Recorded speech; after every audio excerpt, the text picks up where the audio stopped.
Tes, tes, tes, tes, tes.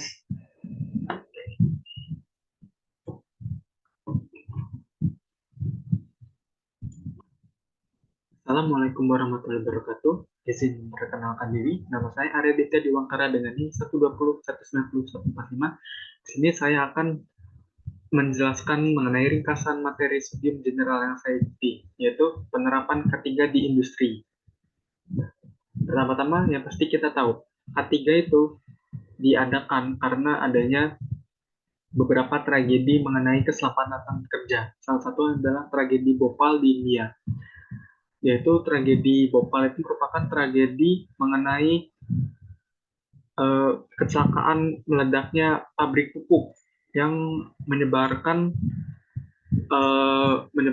gas beracun ke lingkungan sehingga menyebabkan kurang lebih 10.000 atau berapa ribu orang yang meninggal. Dan kemudian salah satunya lagi yaitu adalah kecelakaan di Chernobyl atau di yang seperti kita tahu, kecelakaan mengenai pembangkit listrik tenaga nuklir di eh, Rusia, maksudnya di Chernobyl di ketika itu masih zaman di Uni Soviet.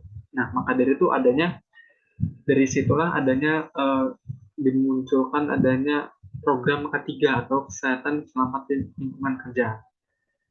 Nah, pada studi jurnal yang saya ikut ini penerapan ketiga di bidang industri pada bidang kelistrikan.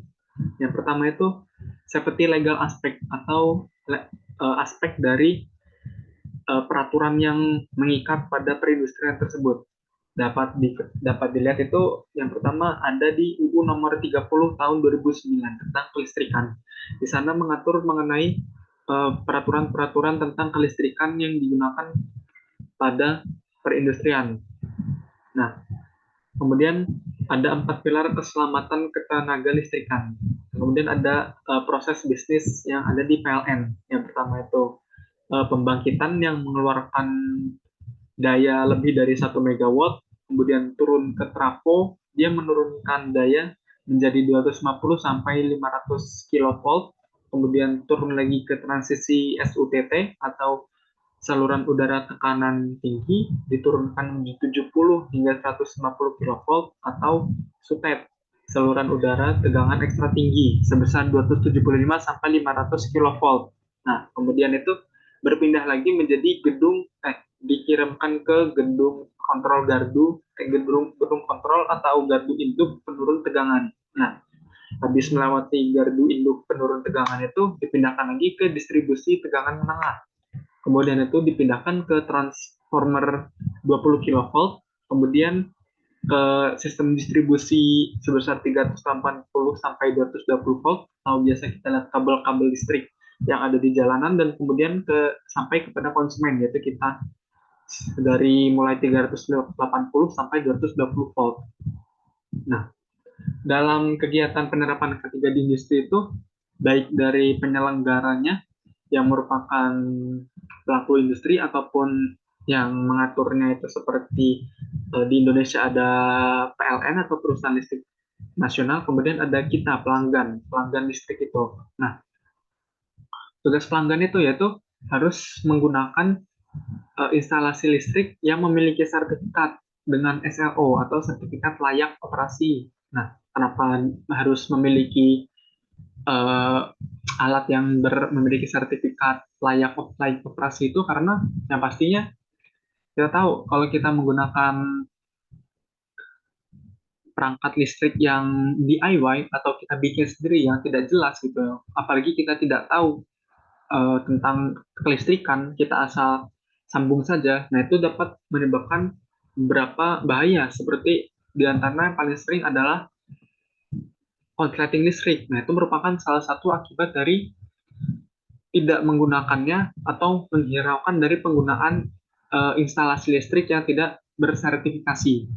Nah, kemudian kita setelah menggunakan instalasi listrik yang tersertifikasi itu, kita harus mengamankannya. Yang pertama dengan cara tidak mengotak-atik meteran listrik sendiri atau tidak mengotak-atik meteran listrik yang sudah diberikan ke rumah-rumah. Nah, seperti kita membobol atau iseng mengubah jumlah meterannya, kan ada yang beberapa seperti yang tidak menggunakan listrik pintar atau token listrik itu dia masih menggunakan roll penghitung itu seperti dikurangi. Nah, itu jangan diotak-atik karena bisa merusak atau bisa bahkan terkena denda atau terkena pasal-pasal lainnya. Nah, kemudian itu kita sebagai pemilik rumah atau pemilik perindustrian itu disarankan untuk melakukan cek instalasi listrik maksimal itu 10 tahun sekali. Gunanya cek instalasi listrik sendiri itu untuk memastikan bahwa instalasi listrik yang dipakai di rumah atau yang dipakai di perusahaan atau di perindustrian lainnya itu aman. Nah, maka dari itu perlunya ada pengecekan instalasi listrik secara berkala. Nah, kemudian itu mengecek steker di rumah.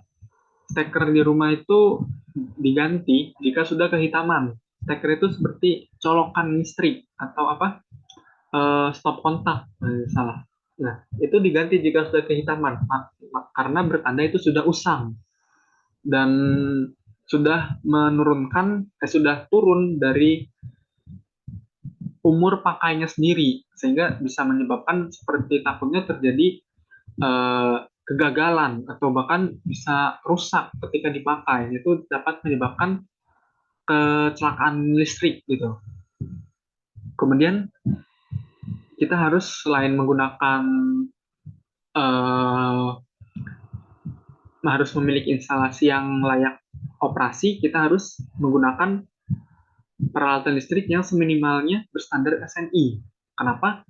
Karena Indonesia sendiri sudah memiliki standar nasional yang pastinya itu digunakan untuk menjaga keamanan konsumen, baik kita sebagai pengguna rumahan atau kita sebagai yang bergerak di bidang perindustrian.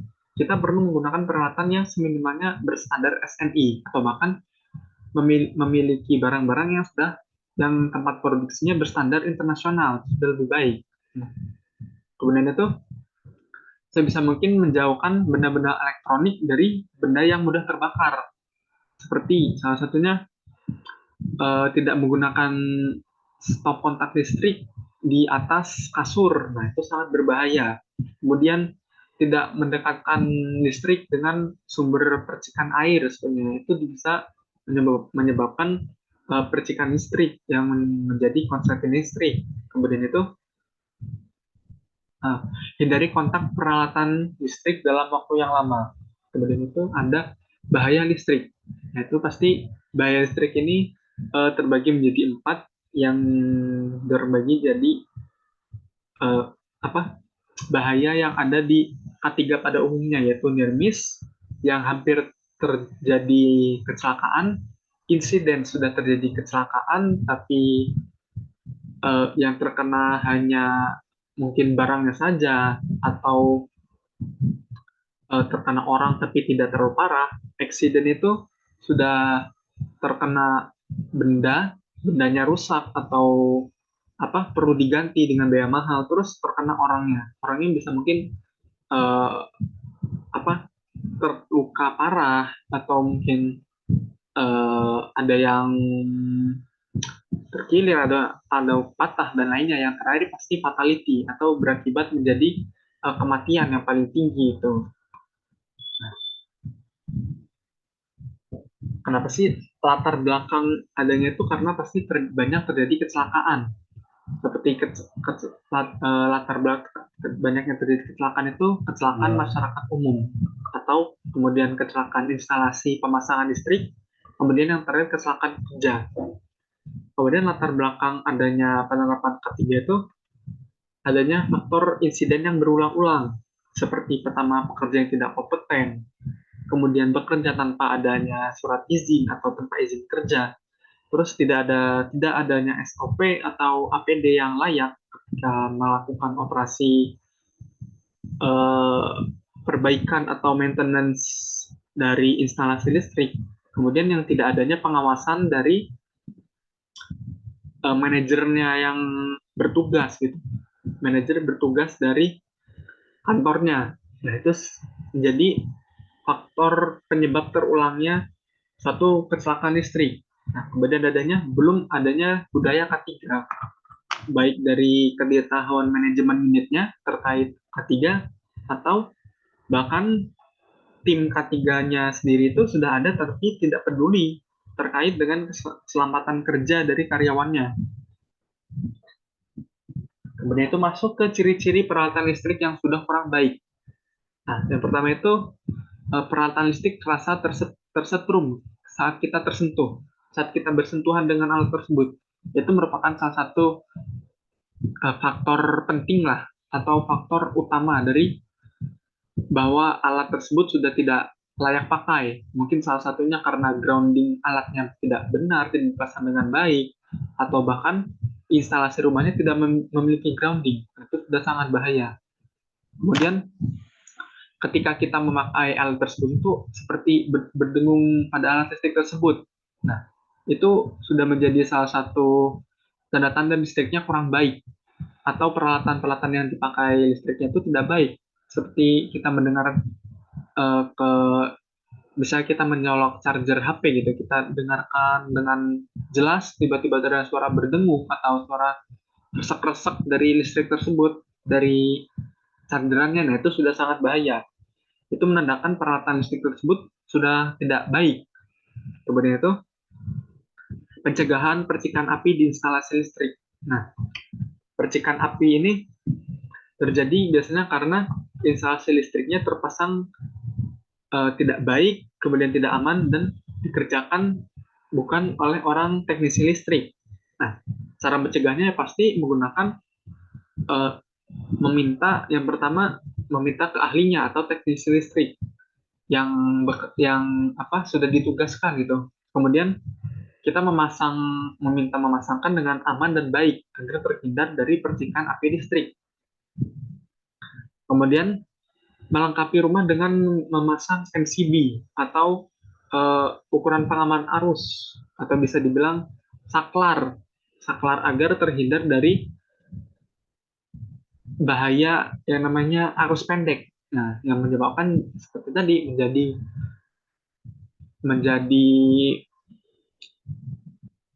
menjadi arus pendek listrik atau konslet. Nah, itu karena tidak ada MCB atau MCB-nya bahkan dirusak. Nah, kemudian itu masuk ke safety legal aspek atau aspek-aspek yang terkait dengan peraturan-peraturan yang mengenai tentang K3. Yang di-highlight yang pertama itu UU nomor 1 tahun 1970 tentang keselamatan kerja. Nah, pada bab 5 pasal 9 ayat 3 itu pengurus atau pemilik itu wajib menyelenggarakan pembinaan bagi semua tenaga kerja yang berada di bawah pimpinannya dalam pencegahan kecelakaan kerja, pemberantasan kebakaran, peningkatan K3, dan pemberian P3K. Kemudian UU nomor 13 tahun 2003 tentang ketenaga kerjaan. Yang di-highlight di sini pada pasal 35 ayat 3. Pemberi kerja itu dalam pekerjaan tenaga kerjanya wajib memberikan perlindungan yang mencakup kesejahteraan baik dari mental maupun dari fisik tenaga kerjanya sendiri. Kemudian ke Permenaker RI nomor per 04 Menteri Tenagakerjaan tahun 1987 tentang panitia pembina keselamatan dan kesehatan kerja serta tata cara penunjukan ahli keselamatan kerja yang di-highlight yang merupakan pada pasal 2, yaitu setiap kerja dengan kriteria tertentu pengusaha atau pengurus wajib membentuk P2K, P2K3. Nah, maksud yang dimaksud dari ayat 1 tersebut itu tempat kerja di mana pengusaha atau pengurus mempekerjakan 100 orang atau lebih. Maka sudah harus ada pengurus P2K3-nya. Atau yang kedua itu ya tempat kerjanya atau pengusaha tersebut mempekerjakan kurang dari 100 orang, tetapi menggunakan bahan, proses, dan instalasi yang mempunyai resiko besar akan terjadinya peledakan, kebakaran, keracunan, dan bahkan penyinaran radioaktif. Nah, kemudian itu masuk ke right of way atau ruang bebas dan jarak aman dalam pemasangan listrik. Nah, yang pertama right of way. Right of way sendiri itu merupakan ruang bebas lintasan sambungan tenaga listrik. Maksudnya di sekitar instalasi listrik itu diharuskan tidak berdekatan dengan satu sama lain. Maksudnya berdekatan dengan rumah, pohon, atau yang lainnya, sehingga ada jarak bebas antara sambungan listrik tersebut. Yang kemudian ada jarak aman. Jarak aman ini merupakan jarak aman antar jaringan sambungan listrik, tenaga listrik dengan lingkungan hidup, khususnya pemanfaatan tenaga listrik yang dianggap aman. Yang pertama itu ada terhadap permukaan jalan raya. Harus lebih dari 6 meter jarak amannya. Kemudian ada balkon rumah. Nah, di balkon rumah itu dengan instalasi listrik yang ada, terutama pada kabel-kabel listrik yang ada di jalanan itu harus jaraknya jauh 2,5 meter dari kabel yang melintang gitu. Kemudian dari atap rumah itu harus jauh 2 meter. Kemudian dinding bangunan 2,5 meter, lebih dari 2,5 meter dari antena TV, radio, atau benda pemancar eh, sebesar 2,5 meter. Kemudian dari pohon 2,5 meter, lebih dari 2,5 meter. Kemudian lintasan kereta api lebih dari 2 meter dari atas atap kereta. Underbuild TM per TM dengan TM itu tenaga menengah dengan tenaga menengah itu 1 meter. Kemudian underbuild tenaga menengah dengan tenaga rendah itu 1 meter. Nah, setelah itu setelah melakukan mengenai safety aspek, legal aspek, jarak aman, right of way, dan lainnya tentang listrik itu, pasti suatu tempat kerja harus menerapkan program zero accident. Program zero accident itu merupakan suatu perusahaan berkomitmen untuk tidak adanya kecelakaan kerja, baik sekecil apapun itu. Nah, bagaimana cara suatu perusahaan agar dapat menerapkan zero accident itu? Yang pertama, harus membuat kultur tree atau pohon budaya, yang pastinya pohon budaya tentang K3 itu harus dibentuk, yang baik dari bawah hingga ke atasnya harus dibikin budaya K3 yang baik dari tempat perusahaan tersebut. Yang kedua itu ada safety culture steps atau langkah-langkah pembentukan budaya keselamatan. Nah, setelah dari safety culture tree itu masuk ke yang tadi safety culture steps. Nah, yang kemudian membuat accident pyramid teori. Nah, ketika dalam tempat kerja itu harus membuat teori terkait dengan keselamatan kerja atau bahaya-bahaya yang kemungkinan bakal muncul atau akan muncul pada tempat tersebut. Seperti misalnya tempat perusahaan petrokimia, biasanya berkaitan dengan serbuk-serbuk bahaya, terus eh, cairan mudah terbakar, atau bahan-bahan karsinogenik atau mudah menyebabkan kanker, itu harus dibuat accident pyramid teori atau teori keselamatan, teori piramida kecelakaan, dari yang paling kecil itu yang kemungkinan bakal kecil terjadi hingga yang paling bawah yang paling sering terjadi atau paling besar terjadi.